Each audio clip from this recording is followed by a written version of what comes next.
बिस्मिल्लाहिर्रहमानिर्रहीम। फैज़ान वड़ाइच किताबों के तबसरे के सिलसिले में एक मरतबा फिर हाज़िर खिदमत है। आज की इस वीडियो में हम कोशिश करेंगे कि सादत हसन मंटो के अफसानों के हवाले से चंद एक बुनियादी बातें करें। अच्छा, पिछले तकरीबन 1-1.5 माह से मुसाफिर की ज़िंदगी गुजार रहा हूँ और बहुत ज़्यादा मुताले का मौका नहीं मिल रहा, लेकिन जो चीज़ें पड़ी हुई हैं वो मुशाहिदा करने की वजह से कहीं ना कहीं जहन में रिलेट होती रहती हैं और फिर को दिल करता है कि यार चलो इस हवाले से कोई ना कोई वीडियो बनाई जाए।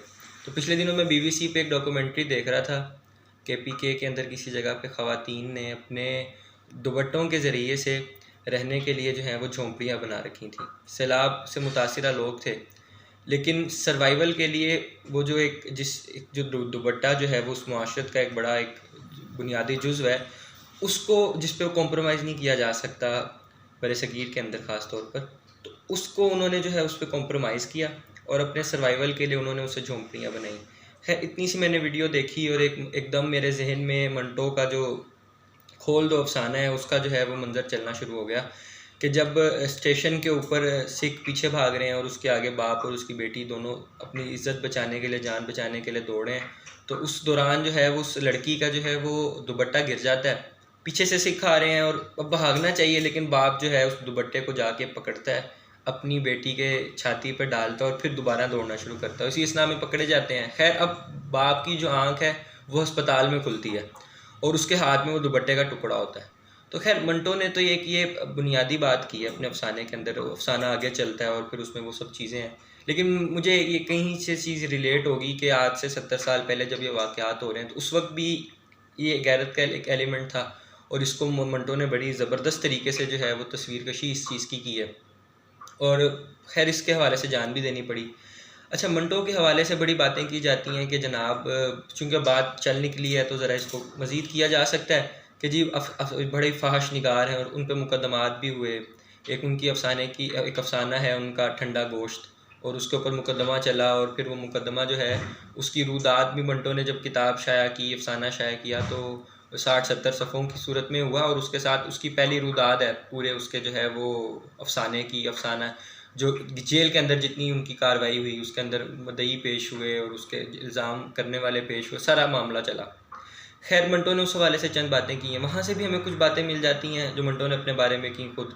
और इस हवाले से जो बात की जा सकती है वो ये है कि अदब को देखने के या किसी भी चीज़ को देखने के, मुशाहिदा करने के मुख्तलिफ जो हैं वो स्टेजेस हैं। इंसान की अपनी स्टेजेस हैं चीज़ों को देखने की। ख़ास तौर पर जब हम लिटरेचर की बात करते हैं, पहली स्टेज ये बताई जाती है कि इंसान अपनी जबिल्लत की सतह से चीज़ों को देखता है।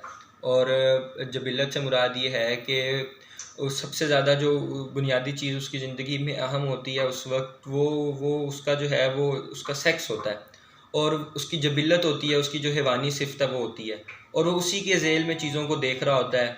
और जिस तरह नौजवान के बारे में तो कहा जाता है ना कि मतलब हर लड़की में इसको बेगम नज़र आती है, तो इस स्टेज पे होती है और इस स्टेज पे कहा जाता है कि ज़्यादातर सोसाइटी जो है वो इसी स्टेज पर होती है, चीज़ों को इसी नज़र से देखती है। मंटो को इसी नज़र से देखा और पढ़ा गया, तो जो उसके अंदर मौजूद जो बाकी कहानी थी, जो अलमिया था, जो ट्रेजेडी थी, वो कहीं गुम होकर रह जाती है।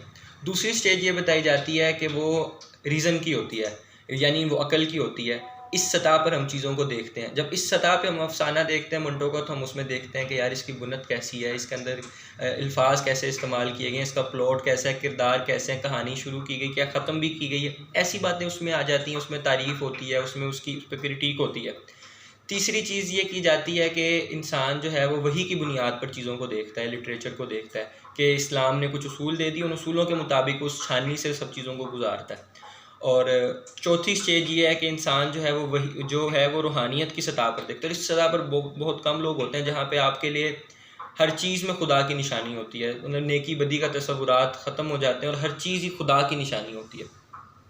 तो ये 4 स्टेजेस हैं। इसमें हम तो ज़्यादातर रीज़न की स्टेज पर होते हैं और कभी जो है वो अपनी जबिल्लत की स्टेज पर होते हैं।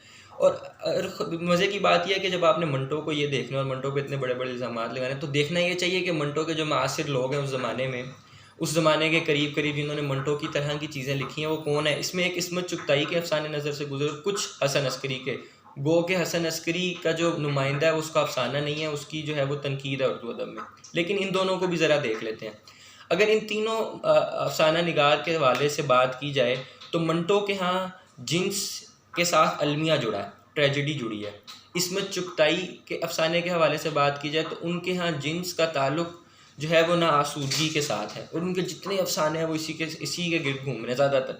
और तीसरा, हसन अस्करी के यहाँ जिन्स एक हरकी क़ुव्वत है, यानी कि उनका एक अफसाना है फिसलन या मिलाद शरीफ, उसके अंदर उन्होंने जो जिन्स का जज्बा, जो फ्राइड का जो नज़रिया था कि जी क़ुव्वत जो है काम करवाने के पीछे एनर्जी, वो ये है आपकी जबिलत है, इसकी की वजह से, जिन्स की वजह से आप सारे काम कर रहे हैं। एक उसका एक उसमें से एक चीज़ है उसके पूरे नज़रिए में अंदर। हसन अस्करी ने इसका तजुर्बा किया अपने अफसानों के अंदर, तो हमें वहाँ ट्रेजेडी नज़र नहीं आती। इसमें चुगताई ने जिन्स को जो है वो नाआसूदगी के तौर पर लिया, यानी कि उनका अगर लिहाफ देखा जाए, इस तरह के अफसाने देखे जाएँ। एक उनका अफसाना बांदी मुझे बड़ा पसंद है। खैर उन्होंने वहाँ पे जो शादी के हलाल और हराम के तसव्वुरात हैं उन पर तो तनकीद की है, लेकिन बहरहाल उसकी कहानी बड़ी स्ट्रॉन्ग है और उसका जो रिज़ल्ट है वो भी बड़ा स्ट्रॉन्ग है। चाहे वो हमारे नज़रिए के मुताबिक ना भी हो तो उसको हम फिर भी जो है वो अच्छे नंबर देंगे। खैर ये चंद बातें थी इन तीनों के हवाले से। अगर कहा जाए तो मंटो जो हैं उन्होंने तो ट्रेजेडी बयान की है। ठंडा गोश्त की अगर आप वो पढ़ेंगे तो आपको पता चल जाएगा। तो बुनियादी मकसद जो है वो, मतलब ये बात की जा सकती है कि मंटो जो हैं वो कचौके लगाते हैं, यानी कि पहले अब उनके अफसाने का किरदार जो काम कर रहा होता है वही काम वो पहले अपने कारी से करवाते हैं, और अफसाने के आखिर में वो जिस ज़मीर की जो है वो कचौकों से गुज़रता है उसका किरदार, वही कचौके पढ़ने वाला भी अपने दिल पर महसूस करता है अगर वो रीज़न पे उस चीज़ को देख रहा हो।